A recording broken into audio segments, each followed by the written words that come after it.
geser. Kau geser nanti. Masuk Adi, masuk. Masuk. Iya, masuk. Iya, udah.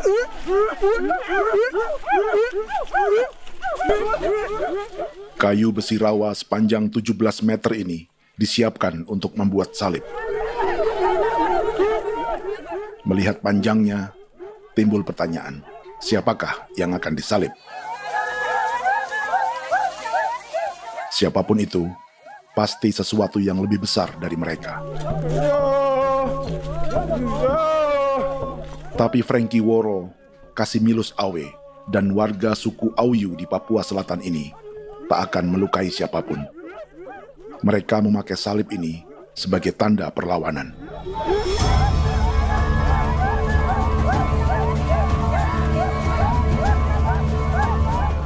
Yang mereka lawan memang lebih besar, yaitu pemerintah Republik Indonesia. Pemerintah sedang mengincar 2,5 juta hektar hutan orang Papua untuk proyek tanaman industri pangan dan energi.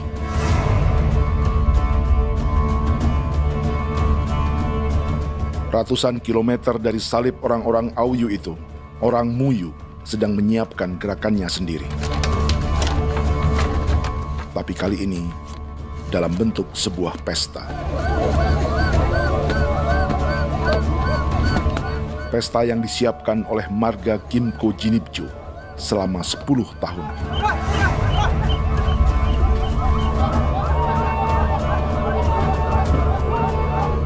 Sosok di marga ini adalah Willem Kimco, orang asli Papua yang tak punya kartu identitas kewarganegaraan manapun.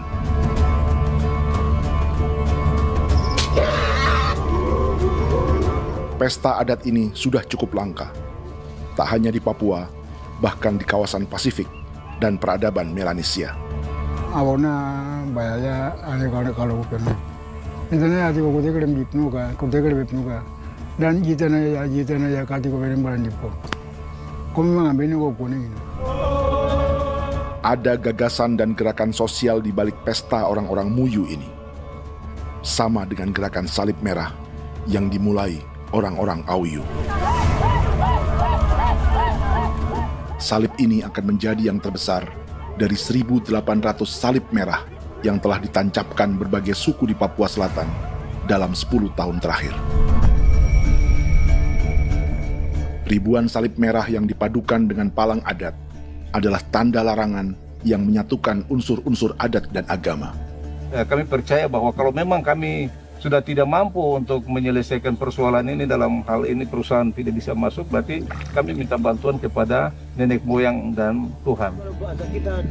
Atribut perang orang Auyu ini diukir atau dilukis, digambar di batang salib ini dengan tujuan bahwa kami larang dengan sangat keras. Jadi apabila siapapun, baik dari antara kita sendiri yang melanggar batas ataupun pihak lain yang mau mengganggu keselamatan hak tanah adat kami, maka kami siap untuk melakukan ancaman perang. Salib-salib ini tidak ditancapkan di halaman-halaman gereja, melainkan di tanah dan hutan adat, di dusun-dusun sagu, dan di tempat-tempat yang disakralkan. Sebab 1.800 palang adat dan salib ini memang bukan semata tentang agama, tapi untuk mencegah negara dan perusahaan memasuki tanah dan hutan adat mereka. Papua bukan kosong.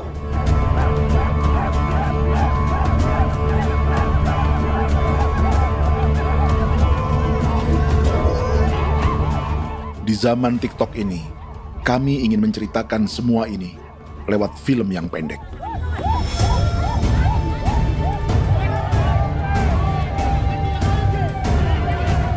Tapi kami jelas gagal.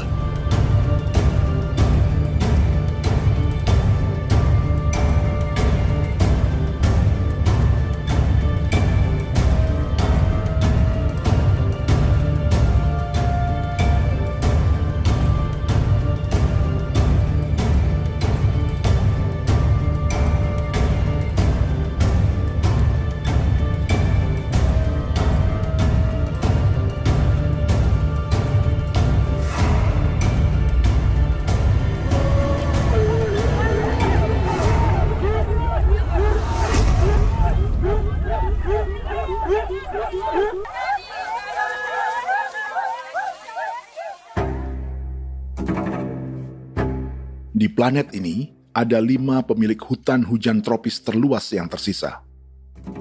Kongo di Afrika, Brazil, Peru, Bolivia, dan Indonesia.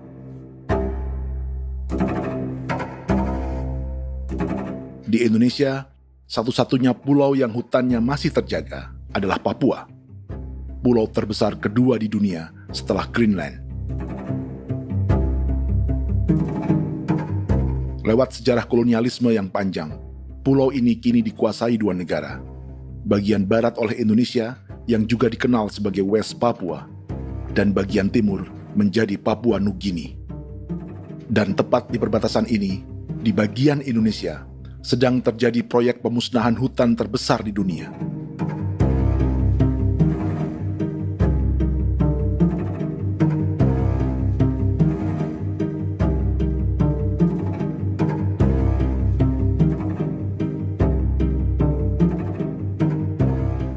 Pemerintah Indonesia sedang membuka lebih dari 2,5 juta hektar hutan untuk sawit, tebu, padi, dan peternakan.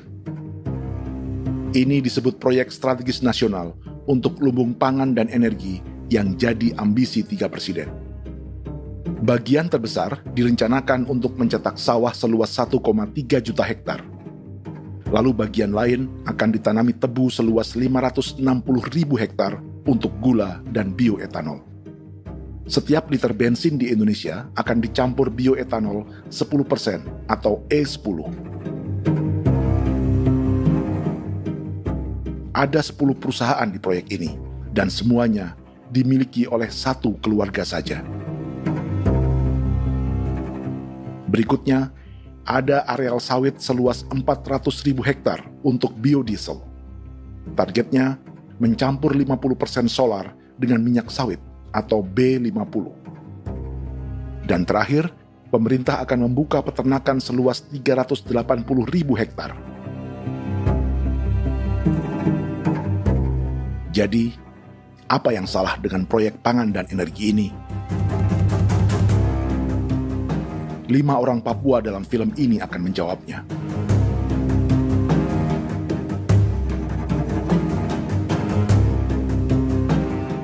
Yang pertama adalah Yasinta Moiwen dari suku Marin.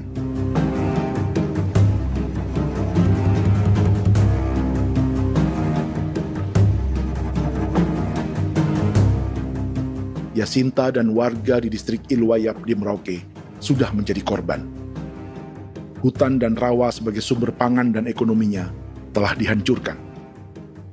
Jalan sepanjang 135 km sedang dibuat, dan di kiri kanannya akan dicetak 1 juta hektar sawah. Mereka sulit menolak atau melawan. Salib sudah digeser, masih datang lagi dengan senjatanya mereka nih. Karena proyek ini juga dijaga tentara. Macam-macam senjatanya.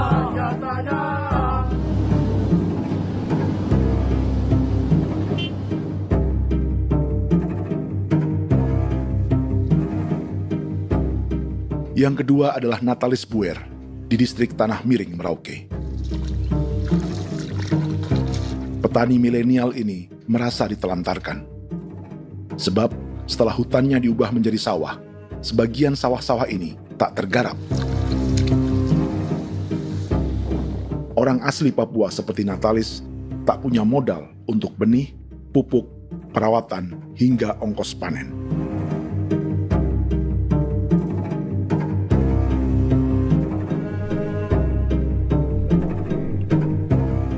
Orang ketiga adalah Vincent Kuipalo dari suku Yenan di distrik Jagebob, Merauke.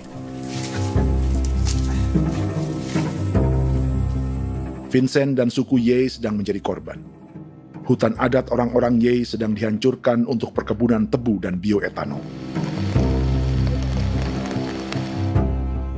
Tanah mereka juga diincar untuk markas-markas militer, pasukan yang akan menjaga proyek pangan dan energi ini.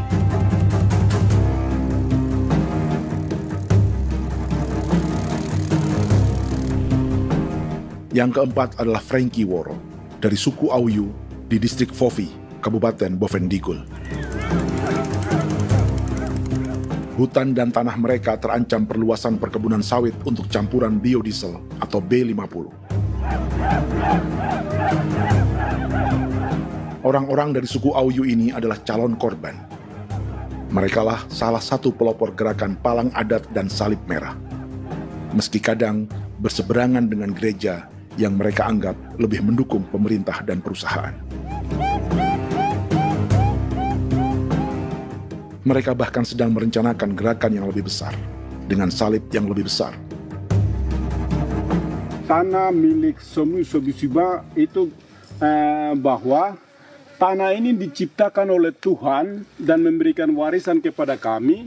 Kami ini hanya hak jaga.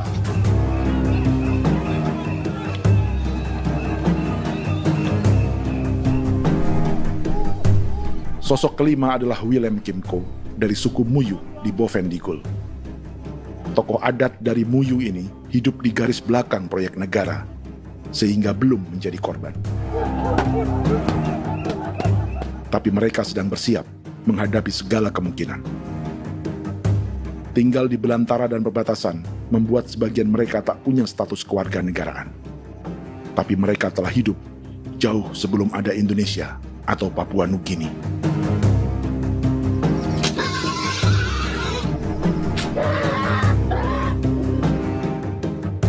Kelimanya mewakili jutaan orang asli Papua yang sedang terancam eksistensinya.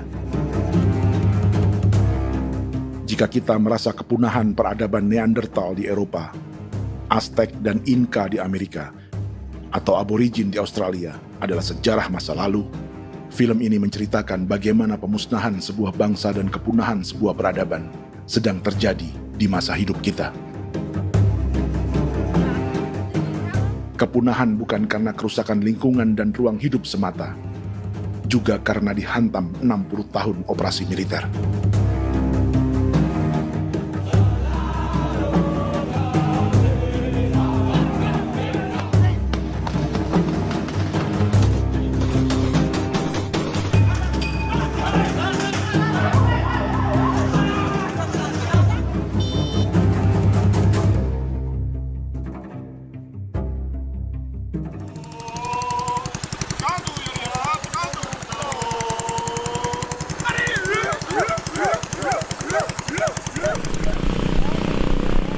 Frankie Woro dan orang-orang Auyu sedang berburu.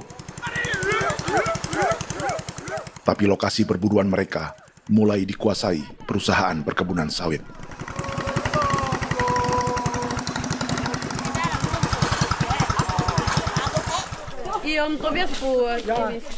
Kita akan menuju arah ke Inabusu. Di sana kami akan masuk di wilayah konsesi perusahaan PT Indo Asiana Lestari, dan di situ ya ada survei-survei mereka yang mereka pernah lakukan, tapi juga kami ada lakukan tanda-tanda saksi di sana.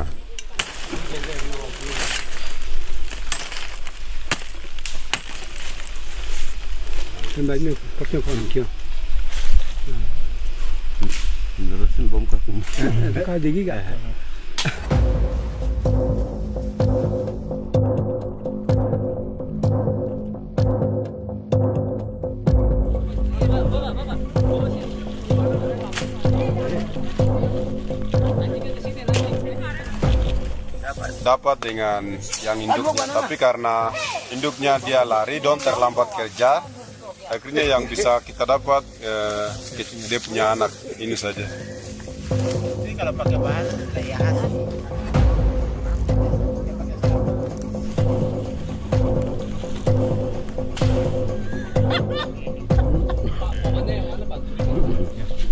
Pohon ini pohon bitanggur, dia punya kayu ini kita biasa gunakan untuk kerja perahu, dan juga kulit depu getanya itu kita pakai untuk kerja ini, panah-panah ini lem, jadikan lem ini, panah-panah. Hutan ini adalah supermarket bagi suku Auyu. Juga lumbung pangan atau bank untuk menyimpan deposito kekayaan alam.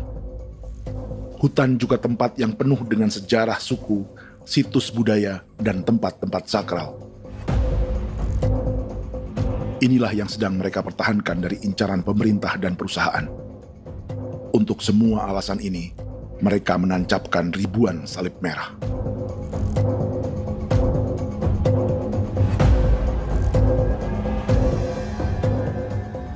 Tapi dari kampung, warga suku Auyu memberi kabar pada Frankie tentang intimidasi oleh aparat negara agar mereka melepas tanah ke perusahaan sawit dan berhenti memasang palang adat dan salib merah. Ada beberapa titik yang saya sudah siap, tetapi di sini emergensi dari saya, terutama di Kampung Sokangon, PT Damai Timber.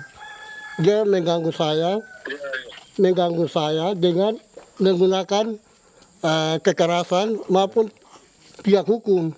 Dan kemarin saya ada pernyataan penolakan secara resmi, tapi masih tetap dengan menggunakan pihak hukum untuk masuk, untuk harus dituntut saya untuk harus diterima perusahaan itu. Kita di situ ada 15 marga, tetapi 15 marga juga tidak setuju.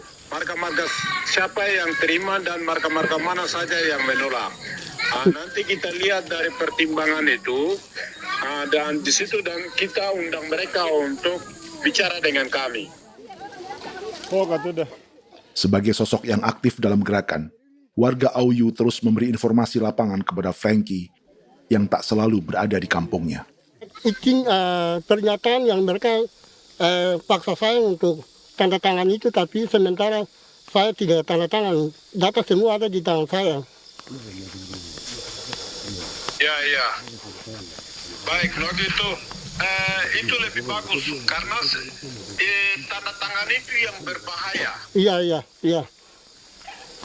Tanda tangan itu yang lebih berbahaya karena sekarang ini modern dan canggih, dan itu yang mereka biasa pakai untuk tipu muslihat. Mereka biasa pakai itu di tanda tangan itu. Betul. Dari Bambisa juga di Sofia dia masuk untuk memaksakan kami marga untuk harus menerima perusahaan itu. Tapi kemarin kami sudah menolak. Babinsa nama bosku. Babinsa ini nama bosku. Itu yang sekarang strategi militer yang sekarang mereka pakai. Jadi yang penting masyarakat itu yang benar-benar mau menolak siap dukung ketua marga siapa yang nanti tampil. Ini adalah peta konsesi sawit untuk biodiesel dalam proyek strategis nasional. Dan di distrik Fofi inilah, orang-orang Auyu hidup dari sungai dan hutan. Tapi Frankie di Bovendigul masih lebih beruntung. Setidaknya dibandingkan Yasinta Mowien di Merauke yang sudah kehilangan hutan dan rawanya.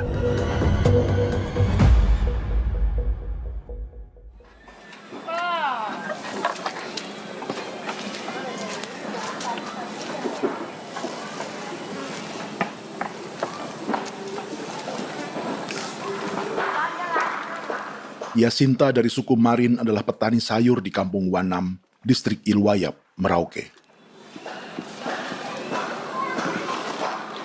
Memanfaatkan lahan yang ada, ia berkebun dan menjual hasilnya ke pasar kampung.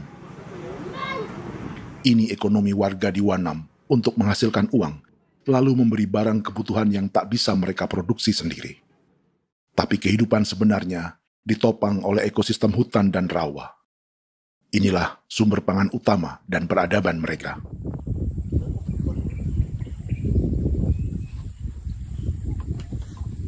Namun ketenangan ini diusik ketika tiba-tiba pada Mei 2024, di Pelabuhan Wanam datang ratusan alat berat untuk proyek pangan dan energi pemerintah.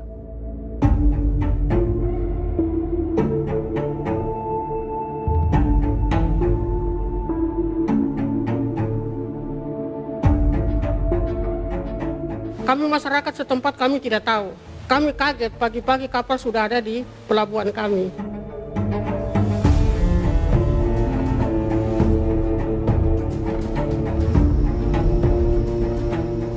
Yasinta Mowien atau Enrika Gebze dan warga lainnya tak pernah diajak bicara atau dimintai pendapat. Seakan-akan Papua adalah tanah kosong. Kita suka kaget yang dong bawa turun alat berat dong bawa turun, kita kaget masyarakat. Dorang subongkar itu kayu-kayu.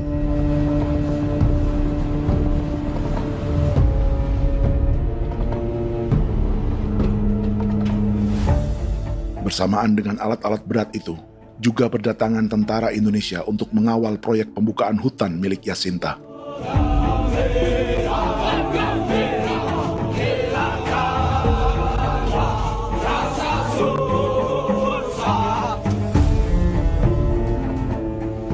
Ribu alat berat didatangkan dari Cina ke Papua oleh perusahaan bernama John Lin Group sebagai kontraktor pemerintah. Ini disebut sebagai pesanan eskavator terbesar di dunia dengan nilai 4 triliun rupiah.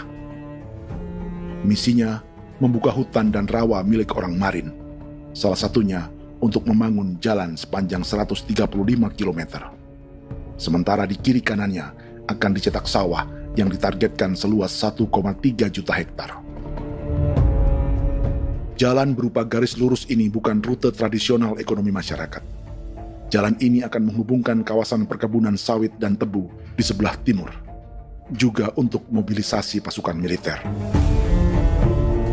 John Lin Group adalah perusahaan yang dimiliki Andi Samsudin Arsyad atau yang dikenal dengan Haji Isam. Sebagian orang mengenalnya sebagai pengusaha yang hobi balapan mobil.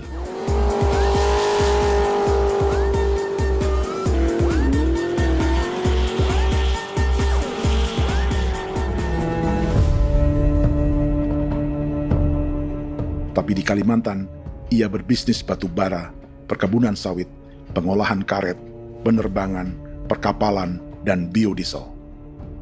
John Lin Group kini juga menjadi pemilik perkebunan tebu dan pabrik gula terbesar di Indonesia. Sayapnya melebar dari Kalimantan hingga ke Bombana, Sulawesi Tenggara. Perkebunan tebu, pabrik gula, dan industri bioetanol inilah yang juga sedang dikembangkan di Papua. Foto ini adalah momen ketika Isam bersama kerabatnya, Menteri Pertanian Amran Sulaiman dan Menteri Pertahanan Syafri Samsudin meluncurkan program biodiesel atau B50 di Kalimantan Selatan. B50 artinya setiap 1 liter solar, 50%-nya akan dicampur minyak sawit. Perusahaannya, PT John Lin Agroraya, menjadi salah satu pemainnya.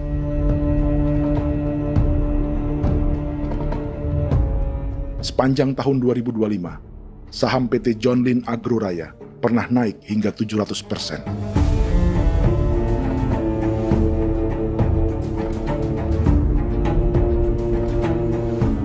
Perusahaan sawitnya yang lain, PT Pradiksi Gunatama, sahamnya bahkan pernah naik 4.000% hanya dalam 1 tahun. Dari harga saham ini saja, nilai kekayaan keluarga Isam diperkirakan mencapai 100 triliun rupiah lebih, menjadikannya salah satu keluarga terkaya di Indonesia dan salah satu pemain penting industri bioenergi. Dan di Papua Selatan inilah sebagian sawit-sawit untuk mendukung program B50 akan ditanam. Inilah tanah orang-orang Wambon, Muyu, Marin, Yei, atau Auyu seperti Frankie Wor.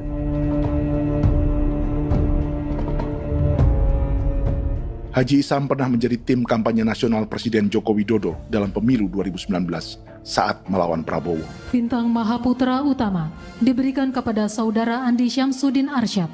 Beliau berjasa luar biasa dalam mendorong pertumbuhan ekonomi daerah maupun nasional. Setelah menjadi presiden, Prabowo memberi gelar kehormatan Bintang Mahaputra Utama pada Isam.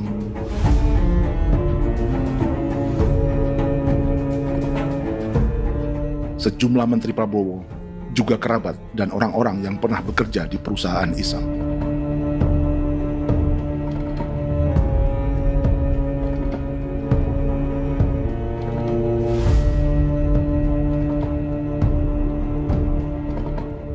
Lawan sebesar inilah yang sedang dihadapi Jacinta di kampung Wanam, Merauke. Atau petani perempuan lain seperti Enrika Gebse. Jadi alam kita ini sudah rusak.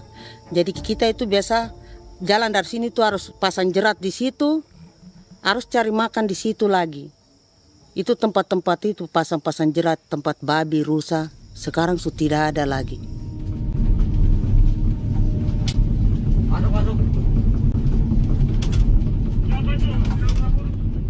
Rekaman ini memberi gambaran bagaimana Kasuari kehilangan rumah di bekas hutan dan rawa yang telah dibabat.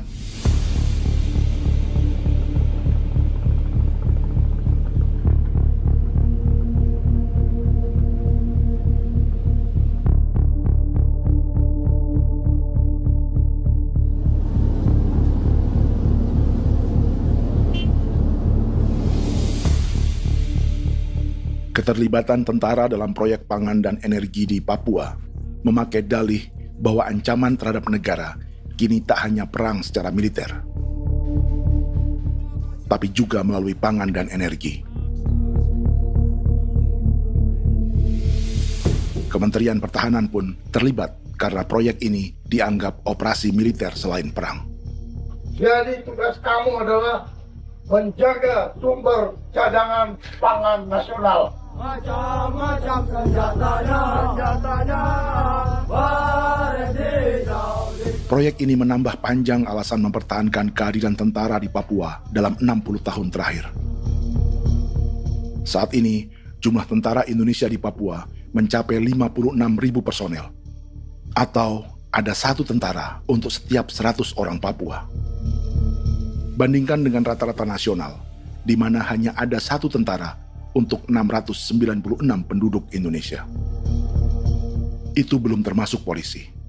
Artinya, 1 orang Papua dijaga lebih banyak senjata dari rata-rata penduduk Indonesia.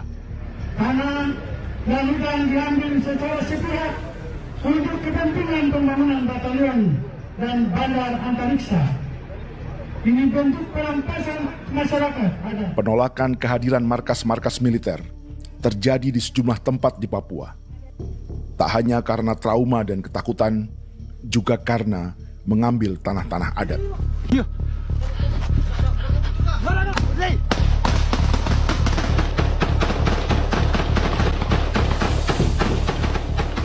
Salah satu alasan mengapa militer terus ditambah di Papua, karena masih ada perlawanan dari Organisasi Papua Merdeka atau OPM selama 50 tahun terakhir. Ayo. Tapi kekuatan militer OPM diperkirakan hanya 1.430 personel dan 360 pucuk senjata. Selebihnya, mereka menggunakan senjata tradisional.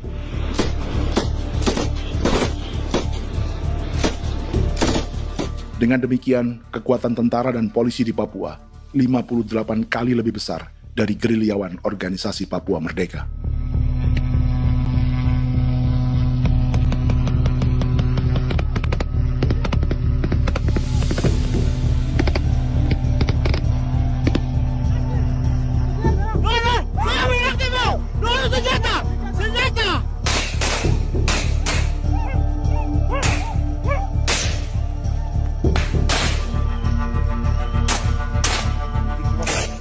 Sebagian tentara berada di garis depan pertempuran, tapi sebagian besar lainnya terlibat operasi non-tempur menjaga proyek pemerintah dan investor swasta. Seperti Batalion Infanteri Teritorial Pembangunan di distrik Jagebob, Merauke ini. Lokasinya bersebelahan dengan konsesi lahan tebu untuk gula dan bioetanol milik PT Murni Nusantara Mandiri.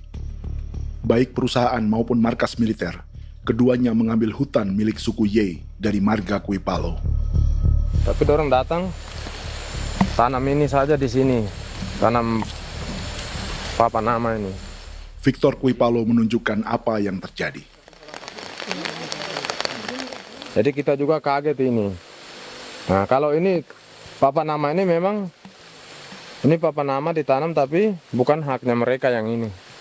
Ini hak kami di sini, hak dusun kami, marga Kuipalo yang punya hak dusun ini.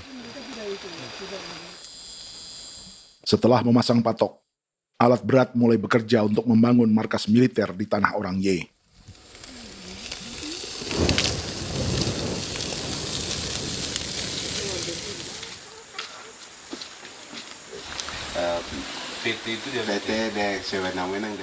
Kehadiran markas militer mengkhawatirkan warga yang pernah mengalami trauma. Takut kenapa? Kalau macam yang awal macam sekarang bu kampung hidup ini kan aman. Terus kenapa harus didirikan korem di sini?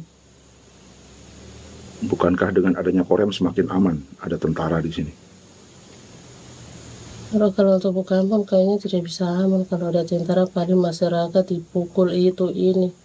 Kalau kampung hidup begini malah saya sejahtera dan saya punya masyarakat. Apa pernah ada pengalaman buruk sebelumnya dengan tentara di daerah sini? Ada yang cerita waktu pos-pos di sini tuh di 13, 12 itu zaman katanya Patimura. Memang kasihan. Malah kita punya orang ini yang dianiaya betul, dipukul. Disuruh kerja bakti tidak mau atau lama mencari, namanya kita pangkur sagu itu butuh waktu 1 minggu. Kalau lama begitu ya paling diseret apa pukul itu. Operasi militer Indonesia di Papua dimulai tahun 1962 lewat Operasi Trikora. Tapi perlawanan bersenjata pertama di Papua baru dilakukan tahun 1965 di Manokwari. Nanti tanggal 1 Mei jam 12.30 pemerintahan di Irian Barat mutlak akan jatuh di tangan.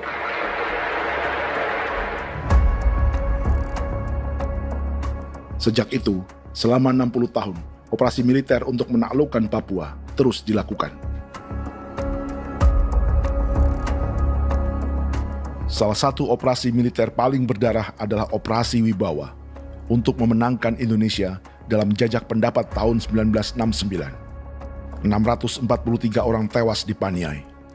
Lalu disusul 4.146 korban tewas antara tahun 1977 hingga 1978.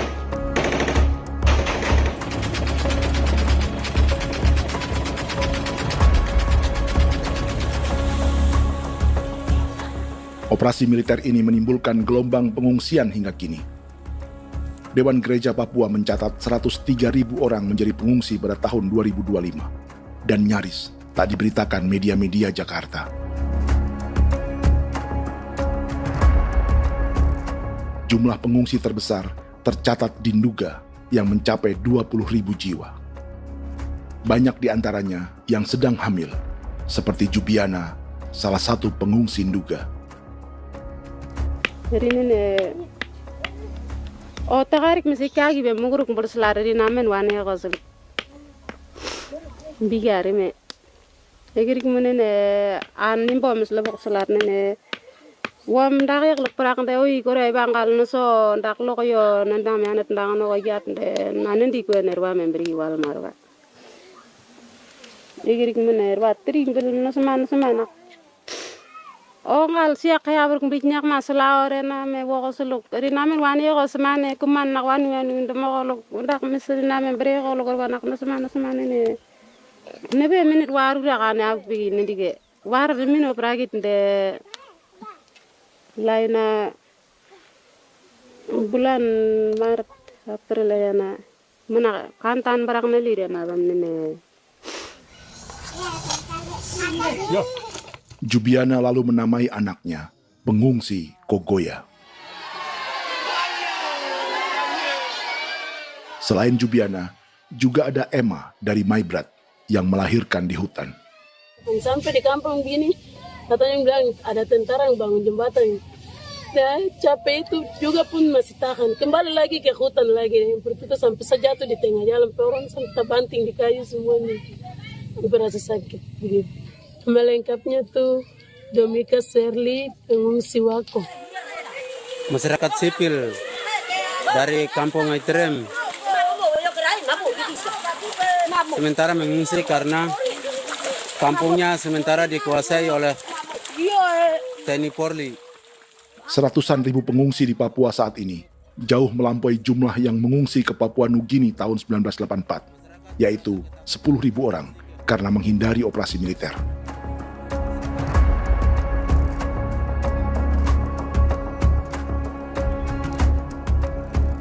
Bersamaan dengan operasi militer, eksploitasi sumber daya alam Papua juga dilakukan sejak masuknya tambang emas dan tembaga Freeport pada tahun 1967.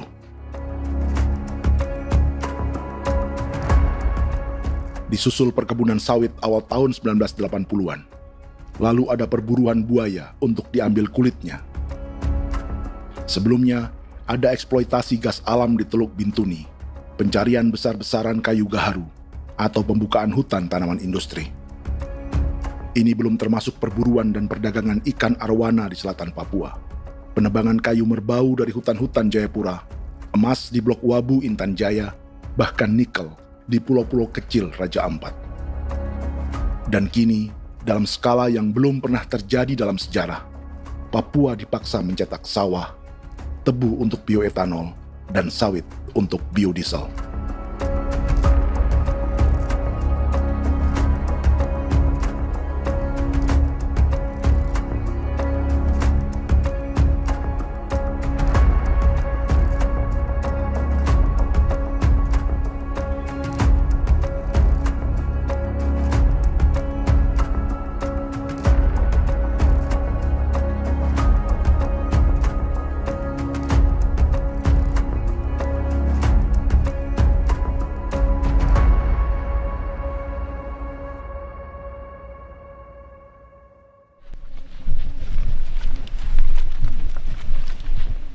Inilah yang sedang menimpa keluarga Vincent dan Victor Kuipalo di Merauke. Hutan mereka diambil untuk markas militer dan industri perkebunan, PT Murni Nusantara Mandiri. 1 dari 10 perusahaan yang diberi konsesi untuk menanam tebu dan memproduksi gula serta bioetanol seluas 52.000 hektar.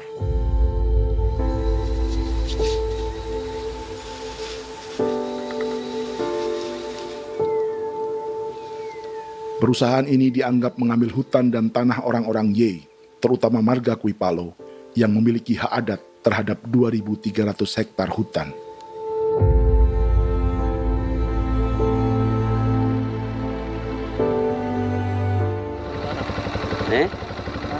Tentara? Tentara. Oh iya, tentara.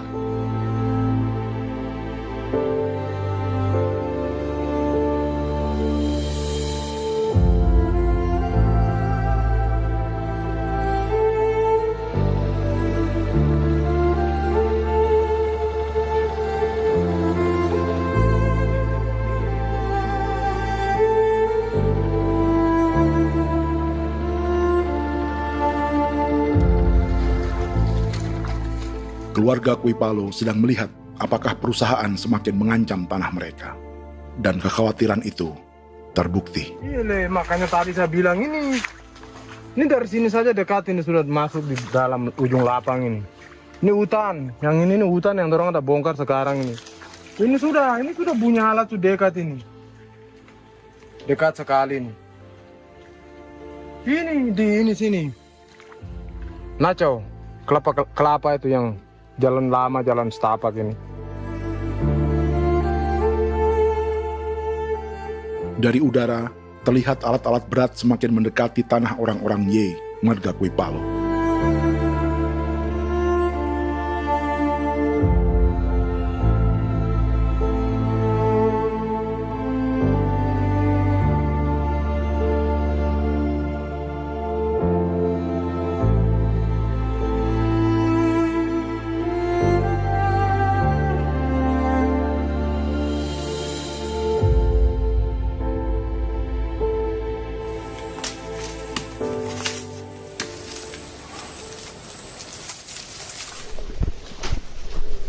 Keesokan harinya, Victor dan kerabatnya memberi tanda cat merah di pohon-pohon yang berada di batas tanah mereka.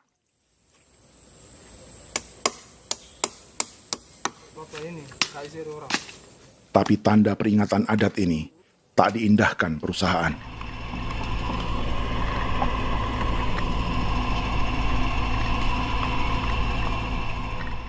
Dua bulan kemudian, perusahaan tetap memasuki tanah marga Kuipalo. Sama.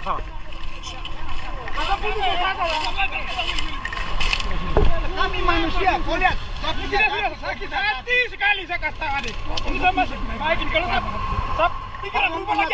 Kami juga punya tangan, hanya beda rambut. Mister itu juga. Wah, buka. Tidak.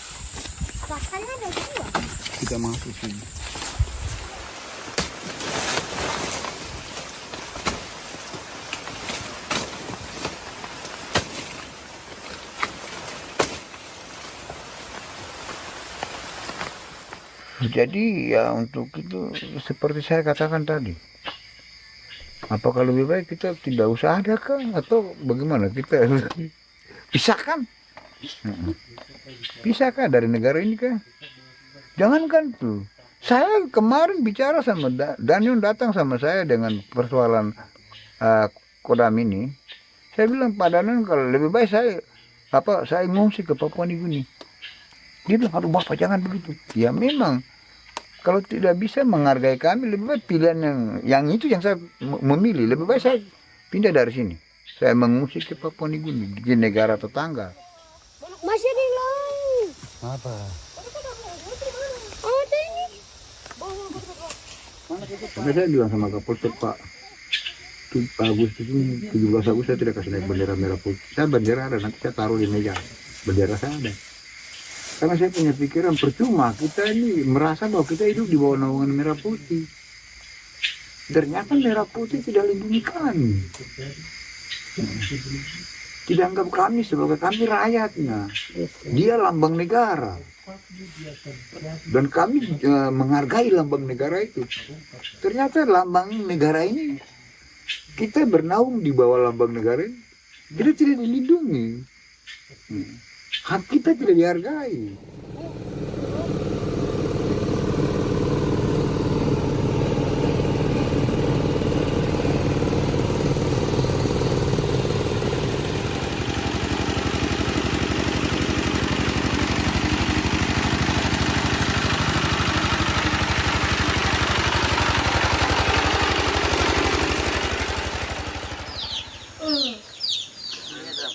Marga Kuipalo dari suku Ye terus mendapat teror dan intimidasi agar melepas tanah mereka yang hanya dihargai Rp300.000 per hektar. Tapi mereka tidak berjualan tanah. Makanya mama itu tidak suka untuk lepas tanah. Untuk apa? Baru di dalam hutan itu ada obat-obat tradisi. Itu sudah Kalau macam ada sayur juga, kita ambil sayur yang dia tumbuh sendiri. Jadi kita ini mau kemana, kalau itu sudah digusur, ya habis. Kita ini jadi penonton. Jangan sampai kita ini duduk minta di jalan. Jadi kita tidak mau seperti itu. Makanya tanah itu kita tidak melepas. Tapi mungkin orang lain tuh dia senang saja. Lebih baik saya pegang uang merah dulu. Saya bisa beli-beli itu ini. Nanti datang uang sudah habis, gembel. Mau cari kemana lagi, hutan sudah habis. Mau makan ikan di mana, kali sudah hancur. Seperti Yasinta di Wanam, suara dan gerakan kaum perempuan Papua sangat nyaring dan tak bisa diabaikan. Saya sebagai perempuan tolak untuk perusahaan masuk di sini. Karena kalau saya terima anak-anak saya mau dikemanakan, mau tinggal di mana. Apapun yang terjadi saya tetap tolak. Demi tanah ini saya akan berjuang, demi saya punya anak-anak. Yang katanya mengutamakan anak Papua, nyatanya yang kerja kebanyakan ya orang-orang Jawa. Saya sendiri orang Jawa, tapi bukan mau bicara yang tidak-tidak. Memang kenyataannya seperti orang-orang Papua itu diterbelakangkan, kurang diutamakan, gitu.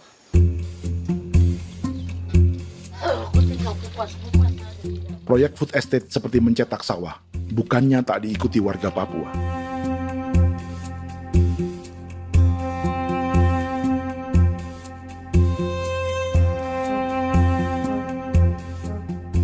Salah satunya Natalis Buer di distrik Tanah Miring, Merauke.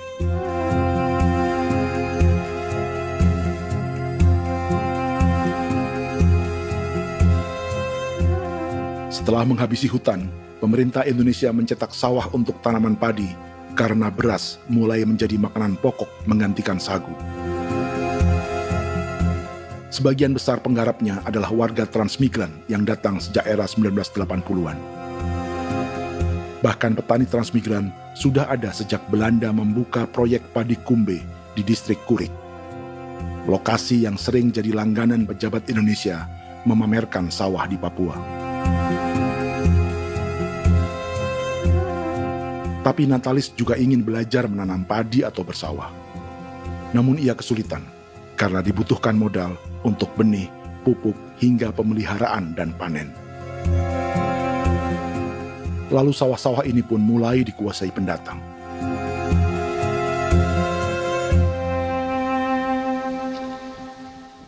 Tapi sejauh ini di kampung kami ini yang saya lihat memang ada kelompok kami punya di sini yang sudah tergabung dalam Gapoktan, kemudian masuk dalam optimalisasi lahan. Tapi baru saya anak asli yang punya lahan di sini. Mereka tidak punya. Pemerintah dalam hal ini adalah Kementerian Pertanian bersama-sama Kementerian Pertahanan yang dalam hal ini pada garis di bawahnya adalah TNI Angkatan Darat, memberikan support yang maksimal kepada masyarakat khususnya di Merauke dalam rangka. Saya kemarin habis 9 juta.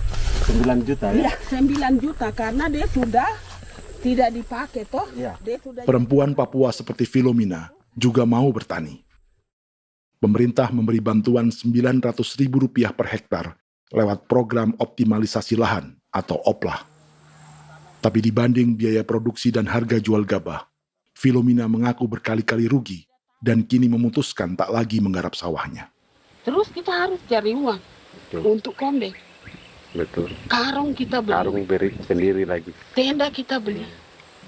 Ini dari yang offline ini don tidak siapkan. Tidak ada.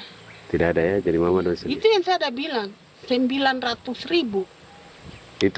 Itu modal untuk kerja sawah ini.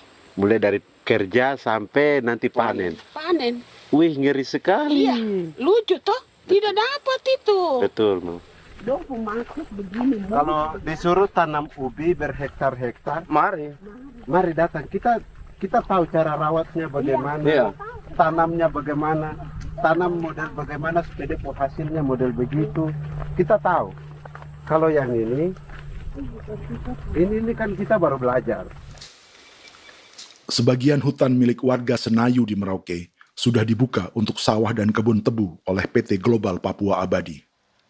Proyek pertanian ini dikerjakan oleh Kodim Merauke. Mereka melepas sebagian tanah karena ingin belajar bertani. Saya punya nenek moyang tidak ajar saya tanam padi. Tapi saya mau berubah. Generasi saya yang berikut ini besok lusa tidak bisa makan pisang, sagu. Ada apa? Namun program optimalisasi lahan yang dijanjikan dengan berbagai bantuan tak dirasakan Filomina. Obat rumput beli, obat padi beli, jonder kita bayar, bahkan bibit masih kurang, cari bibit lagi beli. Jadi saya memang kalau program pemerintah saya sama sekali saya tidak suka. Baku tipu saya.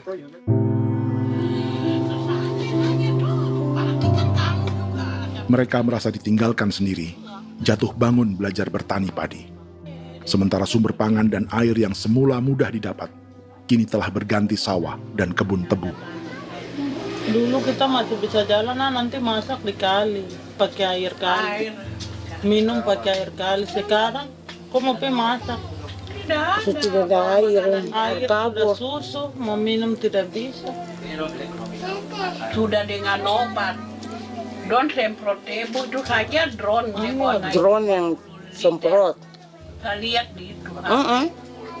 Jadi kita bukan drone yang terbang di atas untuk disemprot. Dong lempar pupuk di bawah ya dia mengalir ke kali.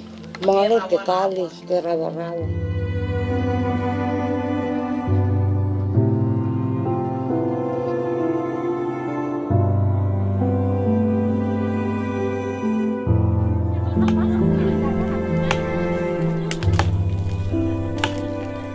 Seperti pertanian sawah bagi orang Bali atau Toraja, Bagi orang Auyu dan suku-suku lainnya di Papua Selatan, sagu juga bukan semata tentang pangan.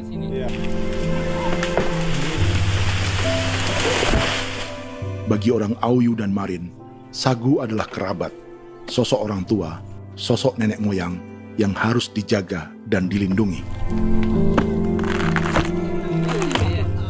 Lagi bikin apa mama ini mama? Pakai toko itu sagu.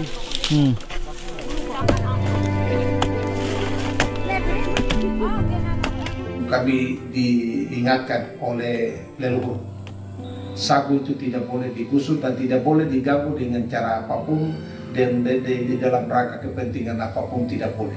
Kamu harus bela, bahkan sampai nyawa pun harus menjadi taruhan demi membela keselamatan pergerakan sagu di atas tanah ini.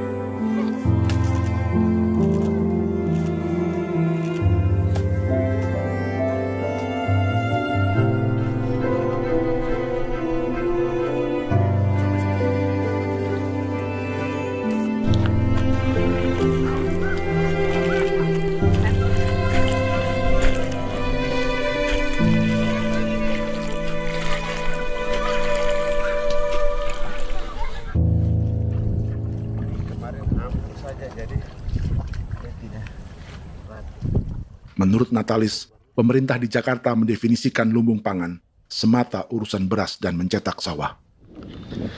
Sebenarnya orang Papua itu bukan tidak bisa bertani. Kami tanam ubi itu bagian dari pertanian.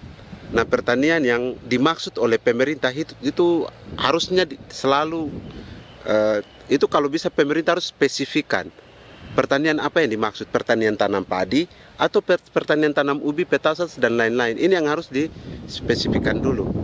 Begitu, sehingga tidak menjustifikasi kami orang asli Marin bahwa kami tidak bisa bertani. Bukan. Kami buka kebun besar-besar di sana, bahkan bermeter-meter, ratus-ratus meter pakai sekop, bukan pakai ekskavator, tapi ini pakai skop. Itu pertanian, begitu. Bagi Natalis, alih-alih memaksimalkan sawah-sawah yang sudah ada untuk petani Papua, pemerintah selalu membuka hutan baru, seperti dikerjakan perusahaan John Lynn Group dan melibatkan tentara. Padahal, sejarah keterlibatan militer dalam proyek food estate atau cetak sawah adalah sejarah kegagalan yang bertubi-tubi 4 presiden selama 30 tahun terakhir.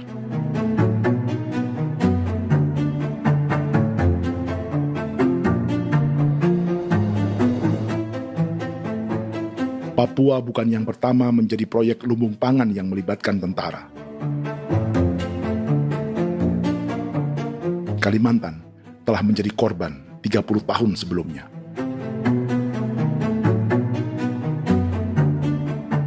Ini adalah bekas hutan yang sudah dibuka di Pulang Pisau, Kalimantan Tengah.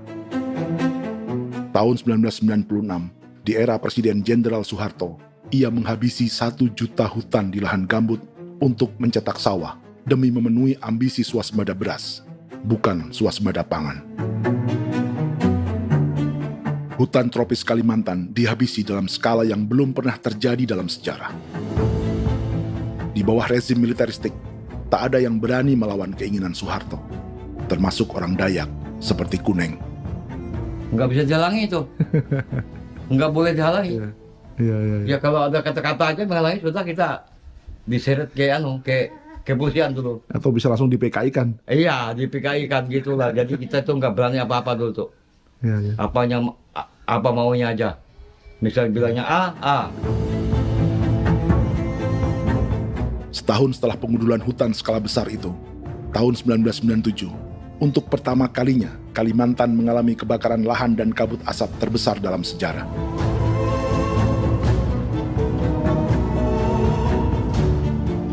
Sebagai ilustrasi, ini kondisi kabut asap tahun 2015.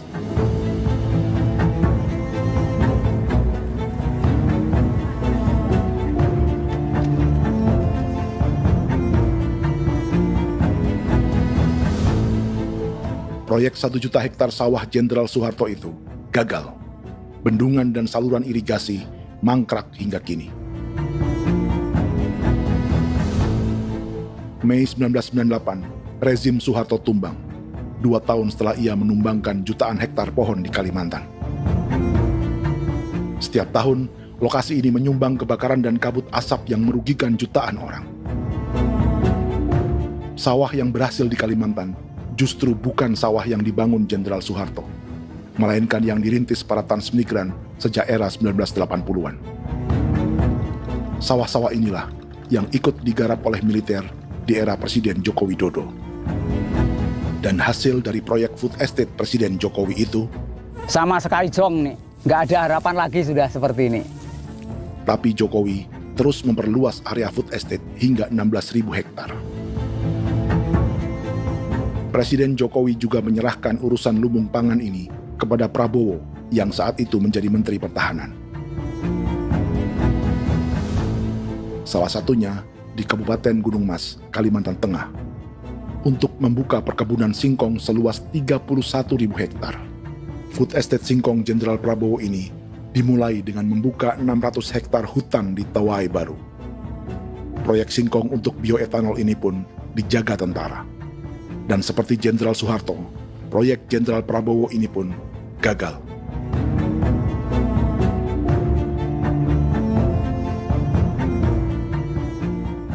Dengan reputasi ini, Joko Widodo dan Prabowo justru sedang membuka 2,5 juta hektar di Papua.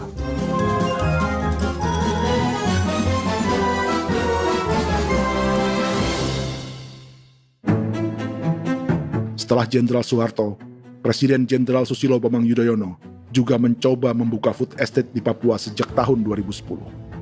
Namanya Merauke Integrated Food and Energy Estate atau MIFE. Proyek ini juga gagal. Lalu di lokasi yang sama, Jokowi berusaha meneruskan dengan proyek mencetak sawah 1,2 juta hektar yang juga gagal. Sekarang yang paling siap adalah 1,2 hektar. Yang 1,2 juta hektar. Dan kini, Prabowo yang pernah gagal dengan 600 hektar singkong di Kalimantan justru akan mengulangi di Papua dengan skala 2,5 juta hektar. Di daerah Papua pun harus ditanam kelapa sawit supaya bisa menghasilkan juga BBM dari kelapa sawit. Dalam setiap proyek pangan dan energi di Papua, yang lebih menonjol bukan tanaman pangannya, melainkan untuk energi atau bahan bakarnya. Sawit untuk biodiesel dan tebu untuk industri bioetanol. Ada 10 perusahaan yang diberi konsesi hingga 0,5 juta hektar untuk tebu, dan 10 perusahaan itu dimiliki oleh 1 keluarga saja.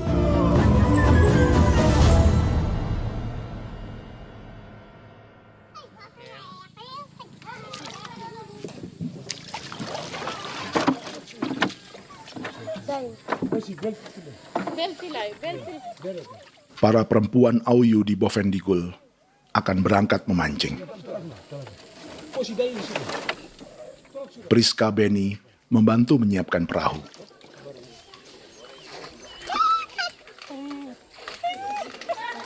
Mereka akan mengumpulkan bahan pangan di hutan untuk persiapan acara penancapan salib merah berikutnya.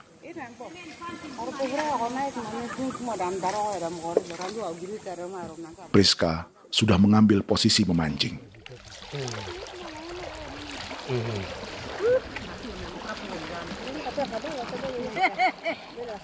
1.800 salib merah telah dipasang di wilayah adat berbagai suku di Papua Selatan untuk menghalau perusahaan sawit dan tebu.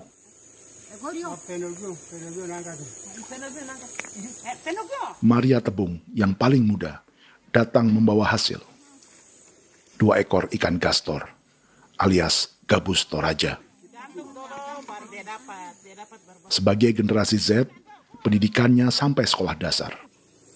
Di perusahaan perkebunan seperti sawit atau tebu, ijazah SD hanya bisa menjadi buruh kasar. Tapi ia tak tertarik. Karena kita hidup itu dari alam, kita pancing, juga di darat, bawa anjing, terus bikin pagar sagu, dapat babi, bawa baru kita makan. Jadi kita tidak mau perusahaan masuk. Kita tidak akan terima. Sementara Priska Beni masih mencari peruntungan. Tapi baginya, menjadi nelayan di Sungai Fofi masih lebih baik daripada bekerja 9 tahun di perkebunan sawit. Sudah pengalaman, jadi kita tidak mau lagi. Seberapa lama ketika kerja itu? Selama di sana. 9 tahun di sana. 9 tahun? Saya baru pulang dari perusahaan. Selama 9 tahun kerja di sawit, bisa punya rumah kah? Atau Tidak. motor kah? Tidak. Johnson kah? Tidak. Cuma makan saja. Pendapatan juga kan tidak lebih. Habis dimakan.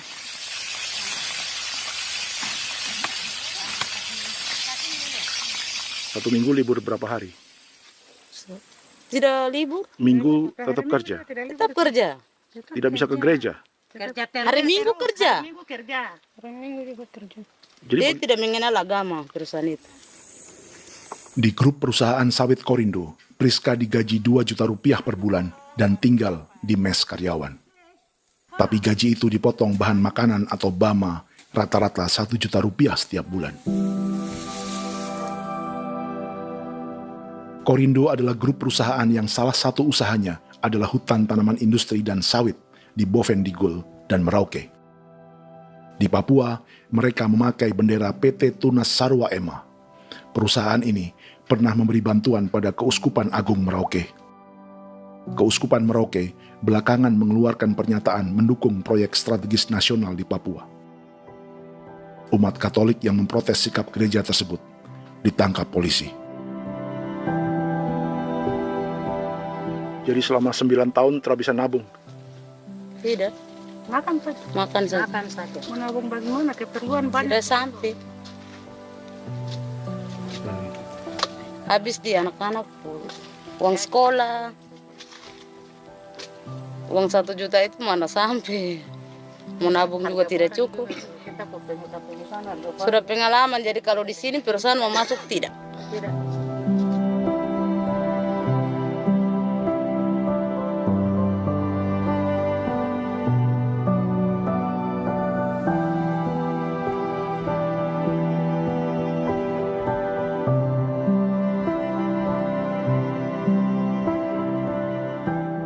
Dan menu makan siang seperti ini agaknya sulit bagi buruh sawit atau tebu yang digaji 2 juta rupiah per bulan.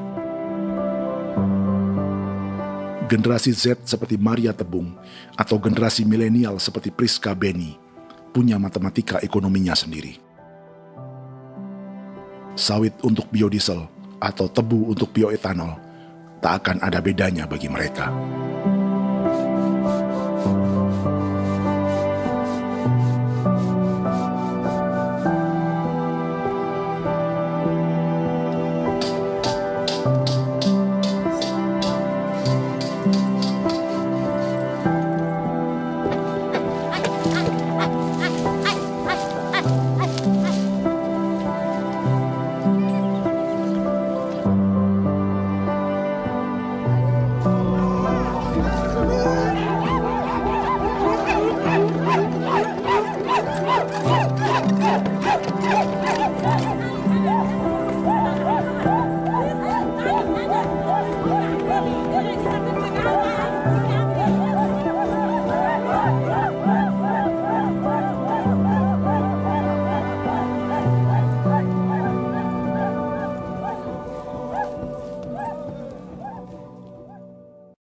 Perkebunan tebu 1,5 juta hektar di Merauke adalah ide 3 presiden untuk menggenjot penggunaan bioenergi sebagai campuran bahan bakar fosil.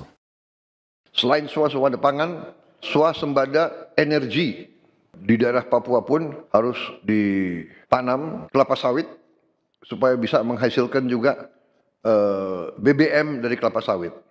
Juga tebu menghasilkan etanol. Singkong, kasava juga untuk menghasilkan etanol. Bioetanol adalah bahan bakar nabati atau tumbuhan yang dapat dicampur dengan bensin. Sama dengan program biodiesel yang mencampur solar dengan minyak sawit. Pertamina saat ini sudah menjual BBM bioetanol dengan campuran 5% yang dipasarkan dengan merek Pertamax Green 95. Tapi pemerintah ingin menaikkan kadarnya menjadi 10% atau E10. Maka ke depan kita akan mendorong untuk ada E10. Kemarin malam sudah kami rapat dengan Bapak Presiden.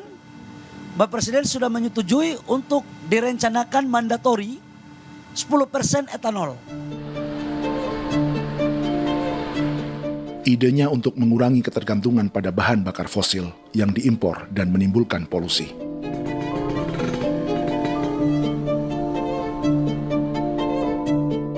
Tapi bioetanol bukannya tak mengorbankan lingkungan, hutan, rawa, dan manusia. Karena program E10 membutuhkan 7,3 miliar liter bioetanol, maka lahan yang dibuka untuk menanam tebu bisa mencapai 1,3 juta hektar. Sementara saat ini, luas perkebunan tebu di Indonesia hanya 500 sampai 600 ribu hektar. Artinya, butuh lahan baru hingga 800 ribu hektar untuk menanam tebu. Dan 500 ribu hektar diantaranya sedang dibuka di Papua. Hutan yang tadinya untuk menumbuhkan pangan berubah jadi tanaman untuk bahan bakar di jalanan. Kecepatan pulihnya hutan beradu dengan jumlah dan kecepatan kendaraan di jalanan.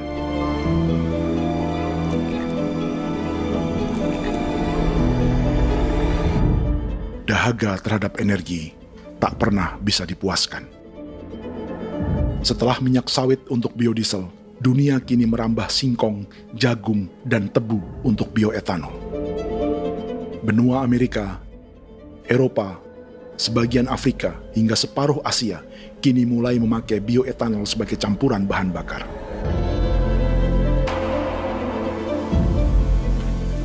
Selain perebutan lahan, masa depan dunia juga dibayangi semakin mahalnya harga pangan karena persaingan antara perut manusia dengan tangki kendaraan. Ini adalah lokasi perkebunan tebu dan bioetanol PT Murni Nusantara Mandiri yang mengancam tanah Vincent Quipalo dan orang-orang Ye di Merauke. Beberapa kilometer di selatan adalah PT Global Papua Abadi yang mengancam tanah orang-orang Muyu dan Marin. Dua perusahaan ini adalah bagian dari 10 perusahaan yang mendapat konsesi lahan untuk tebu dan bioetanol di Merauke. Batas konsesi mereka bahkan sama dengan batas negara Indonesia dengan Papua Nugini. Salah satu ciri bahwa peta konsesi ini dibuat di Jakarta dari atas meja. Sama seperti kolonial Inggris dan Belanda ketika mereka membagi Pulau Papua dengan garis lurus pada abad 19. Seakan Papua adalah tanah kosong. Bedanya, meski peta konsesi ini mengatur batas 10 perusahaan, tapi perusahaan-perusahaan ini sebenarnya dimiliki oleh satu keluarga saja. Ini nama 9 dari 10 perusahaan tebu dan bioetanol di Merauke, Papua. 99% saham mereka dimiliki sebuah perusahaan bernama PT Merauke Nusantara Manis. Sementara 1% sisanya dimiliki PT Merauke Gula Mandiri. Tapi saham kedua perusahaan ini dimiliki PT Merauke Sugar Group. Dan perusahaan ini, 90% sahamnya dimiliki pengusaha bernama Angelia Bonaventure Sudirman, serta perusahaan bernama Zico Trust dan Resource Harvest. Lalu 10% lainnya dikuasai PT Papua Energi Abadi, yang pemiliknya adalah Dudi Christian dan Angel Madeline.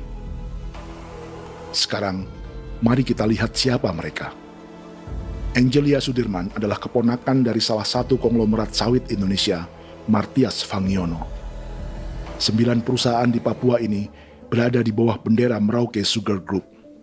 Dan Merauke Sugar Group hanya satu dari 7 grup perusahaan milik keluarga Fangiono.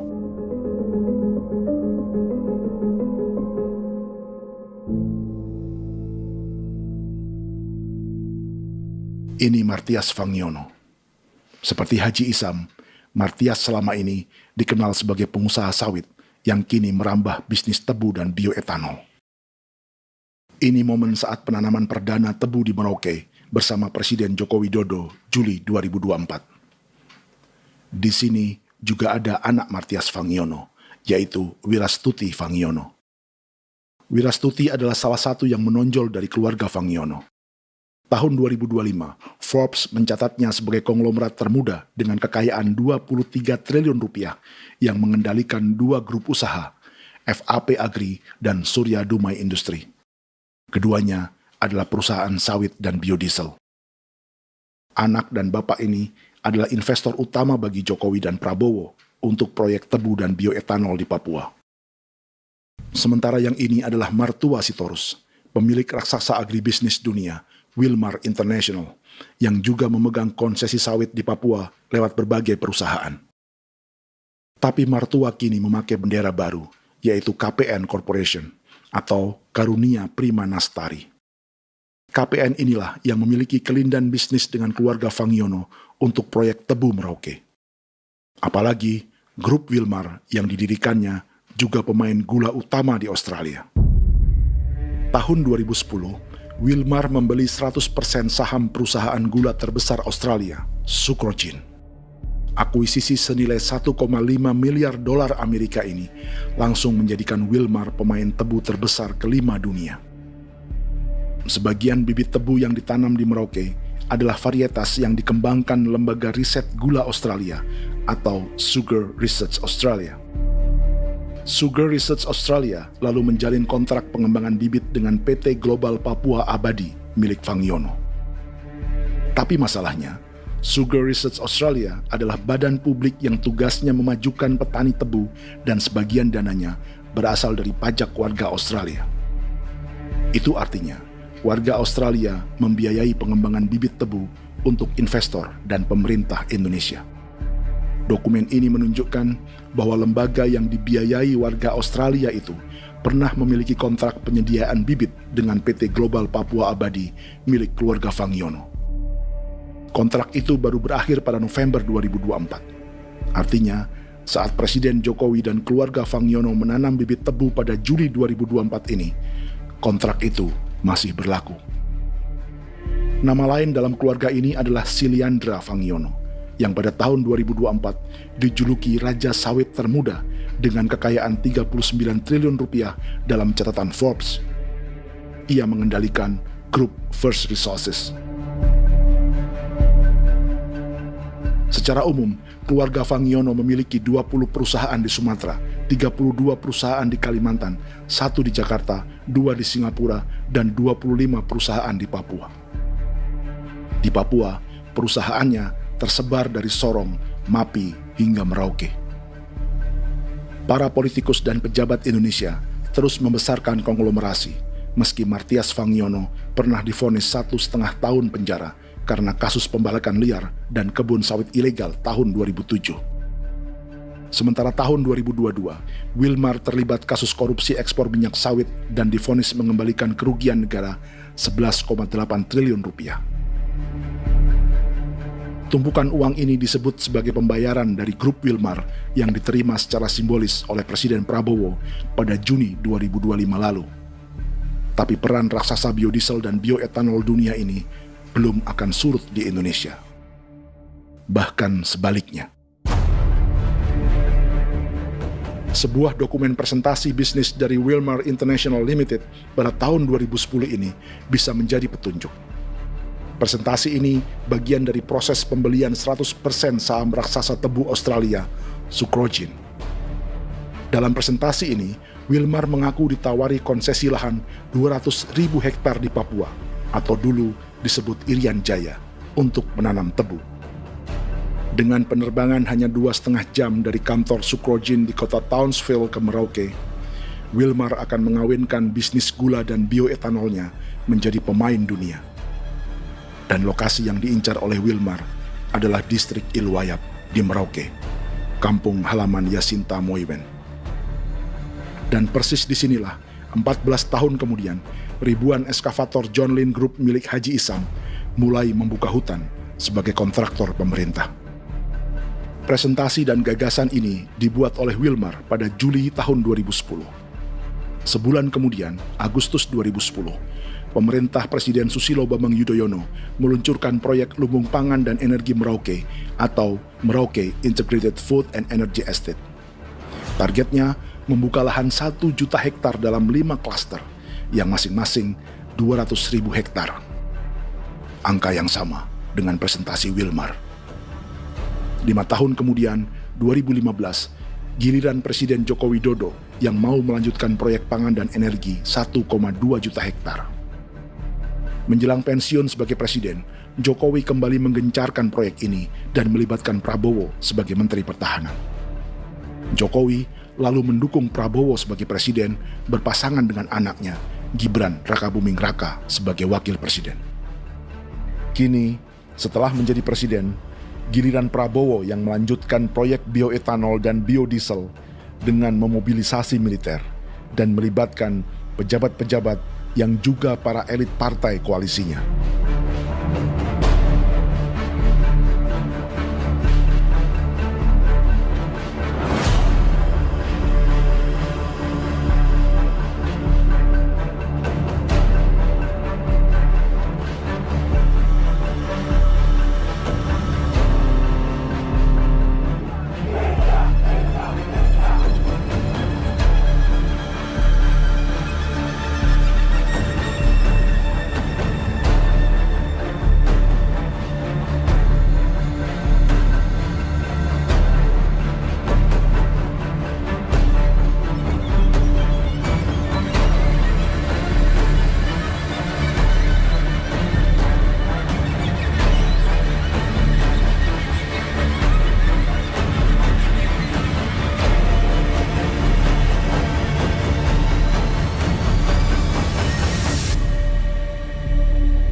...300 tahun lalu, hutan-hutan di Pulau Jawa dalam waktu singkat berubah menjadi perkebunan tebu di bawah rezim kolonial Belanda. Orang Jawa menjadi buruh dan petaninya dipaksa menanam tebu. Dari kolonialisme dan politik tanam paksa itu, Belanda memperkaya negara dan para investornya. Tak puas membuka hutan untuk perkebunan di Jawa dan Sumatera, kolonial Belanda menanam tebu hingga di Suriname dan mengerahkan ribuan orang Jawa sebagai buruh pada tahun 1890. Inggris yang sudah menguasai negara seluas India dan Papua Nugini pun masih menanam tebu jauh di tengah Samudra Pasifik, di tanah orang-orang Fiji. Lalu memindahkan puluhan ribu orang India menjadi buruh di sana. 200 tahun sebelumnya, ratusan ribu orang Afrika bahkan diperbudak untuk bekerja di perkebunan-perkebunan tebu Spanyol dari selatan Eropa hingga Karibia, Kuba, atau Jamaika. Jika dulu tebu menjadi gula atau emas putih, kini cerita kolonialisme tebu berlanjut di Papua untuk bahan bakar nabati atau bioetanol. Dan seperti semua cerita tentang kolonialisme, akan ada yang berpesta dan ada yang membayar. Dalam setiap cerita pesta kolonialisme, baik di Jawa, Karibia, atau di Papua, selalu melibatkan para elit lokal, dari pejabat, perwira, hingga agamawan. Tapi dalam setiap kolonialisme, juga selalu ada cerita tentang mereka yang mempertahankan diri dan melawan.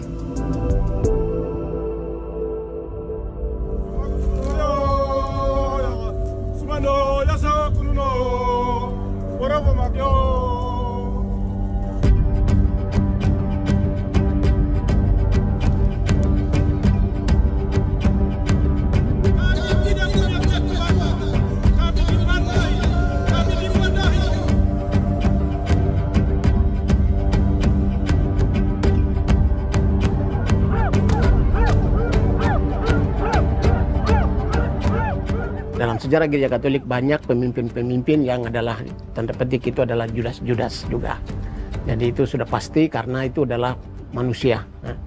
Satu sisi sebagai manusia dalam perjalanan digoda, apalagi ada dalam posisi-posisi jabatan ya mungkin banyak tawaran-tawaran lain, lalu disitulah terjadi pergeseran keberpihakannya kepada misi gereja tadi itu untuk umat, untuk mereka yang tertindas. Orang kirim eksavator, orang kirim tentara, orang kirim polisi. Pukul kami bukan pencuri, kami tidak pernah mencuri orang barang. Kami tidak pernah menangis ke orang lain. Kami tidak pernah menangis ke bapak mama, kami menangis kepadamu. Tuhan, kami lemah. Musik datang dia kata ini hijau cikui ya. Orang lain datang ke bangsa kami, ke wilayah kami untuk kasih habis kami.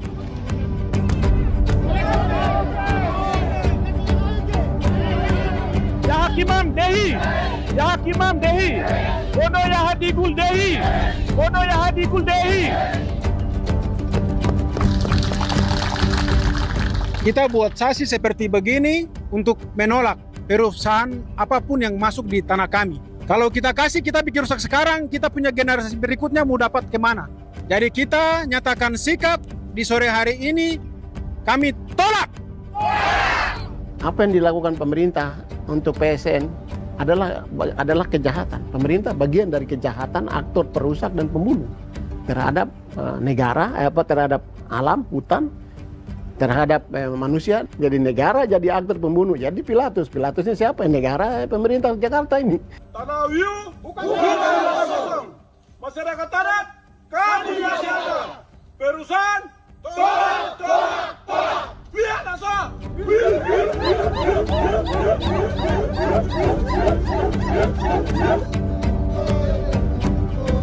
Jika tanah adat dan hutan adat hilang, kami mau hidup di mana? Maka di sini saya mau bilang, negara jangan tipu-tipu kami lagi.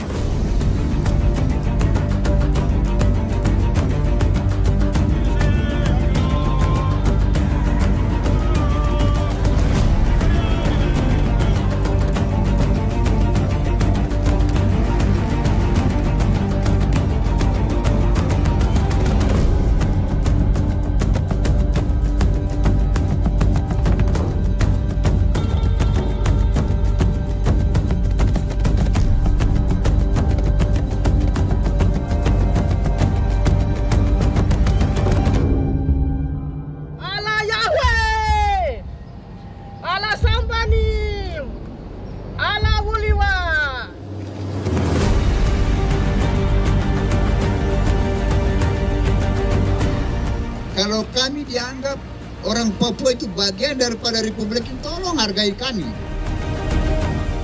Dengan adanya PSN, PT John Lindrop yang sudah menerobos tanah kami dan hutan kami, merusak alam kami. Itu yang kami datang ke Jakarta jauh-jauh dari Papua.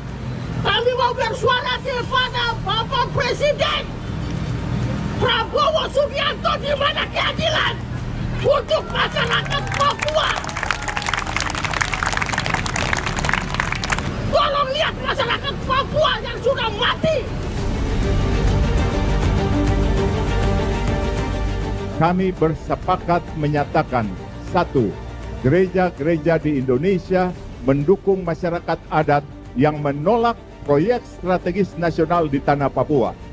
2. Gereja-gereja di Indonesia menolak militerisme dan otoritarianisme di Indonesia.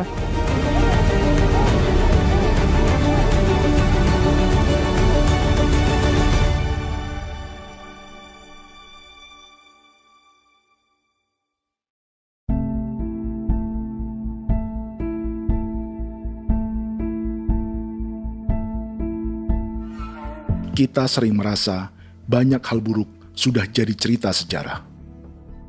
Dan kita sekarang hidup lebih baik, lebih beradab, atau mustahil melakukan kejahatan seperti di masa lalu. Kita tidak lagi menghukum mati orang dengan memenggal kepalanya. Kita menembaknya atau menyuntik racun agar tertidur dan mati. Tapi ada hal-hal yang tak berubah. Salah satu pembantaian yang kuat di ingatan kita adalah kejahatan Nazi atau genosida di Rwanda.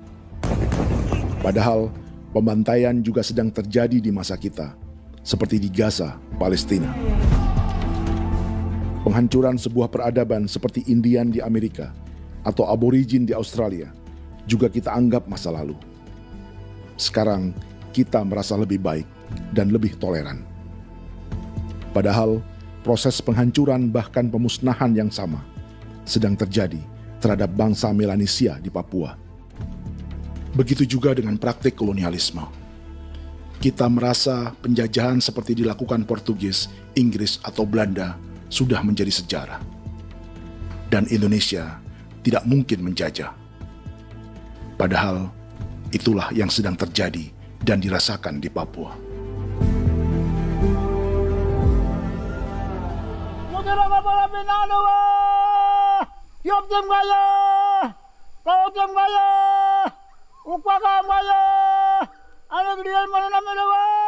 Jalannya sejarah ini disadari Willem Kimco di pedalaman Bovendigol, Papua.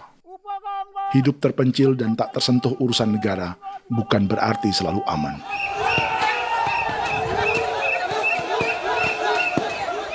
Untuk sampai di tempat ini, orang-orang Muyu menempuh 2 hari berjalan kaki mengarungi hutan, lembah, dan sungai. Termasuk mereka yang datang dari perbatasan Papua Nugini. Mereka berkumpul untuk memenuhi undangan pesta adat yang disebut Awon Atatbon atau Pesta Babi. Yang mengundang adalah marga Kimco Jinipjo. Yang dituakan di marga ini adalah Willem Kimco. Ia tak punya kartu tanda penduduk dan kewarganegaraan manapun, baik Indonesia atau Papua Nugini. Tahun 1984, 10.000 orang Papua, terutama suku Muyu, mengungsi ke Papua Nugini untuk menghindari operasi militer Indonesia, termasuk Willem Kimco.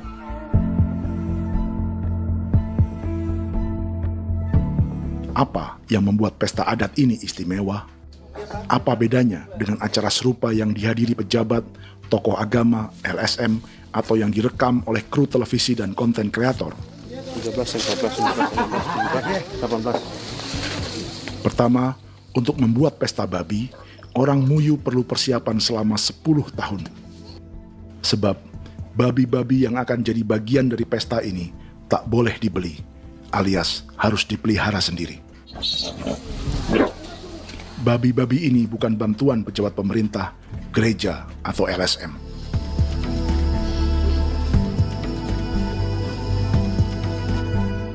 Yang kedua, babi-babi ini tidak dipelihara di kandang. Jadi punya nama babi ini kah? Harimau. Harimau? Harimau.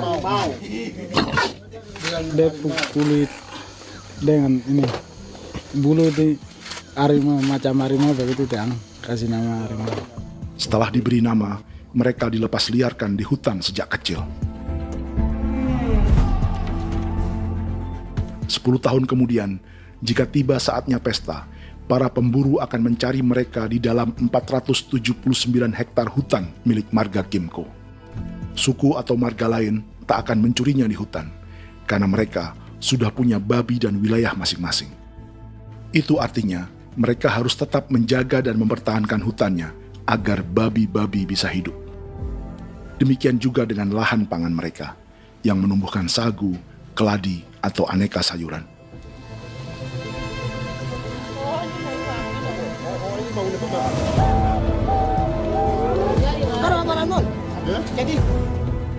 Yang ketiga, dalam Awon Atatbon atau pesta babi, binatang ini tidak dimakan secara gratis. Setiap marga atau klan dalam suku Muyu akan membayar jerih payah tuan rumah menjaga hutan dan memelihara babi.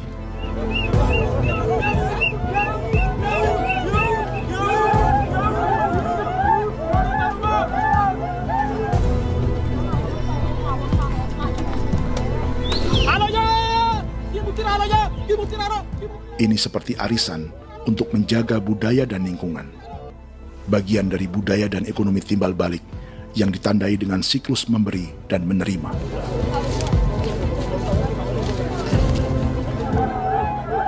Ini juga cara orang Muyu membangun dan memperluas aliansi. Awon bet begul bet, ulan yau kando bet, asat bet anani, asat bet jenis liga anani, ado amten anani, menini tu na jaga, kepo kemo ko di mana. Kepo kemo mayat nih.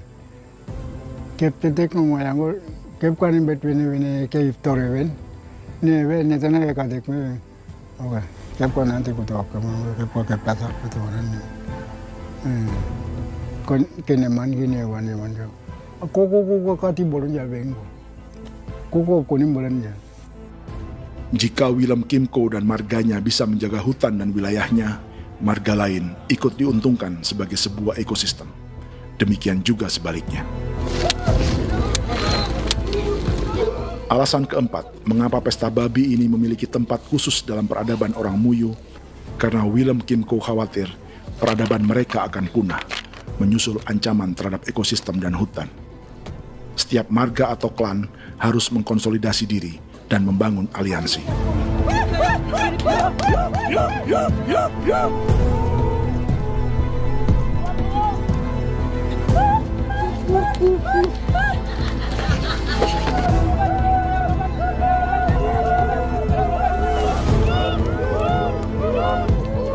Kekhawatiran Willem dan orang-orang Muyu tak berlebihan. Ruang hidup mereka bersinggungan dengan proyek bioetanol dan biodiesel pemerintah Indonesia. Mereka juga tahu apa yang telah dan sedang menimpa suku lain seperti Auyu di Bovendikul atau Yainan dan Marin Anim di Merauke.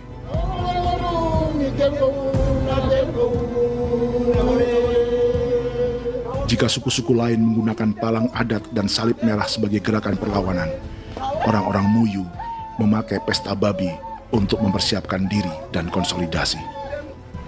Sebab, berbeda dengan saat mengungsi tahun 1984, kali ini yang datang ke tanah orang-orang Muyu tak hanya tentara, juga alat-alat berat bersama para pebisnis pangan dan energi.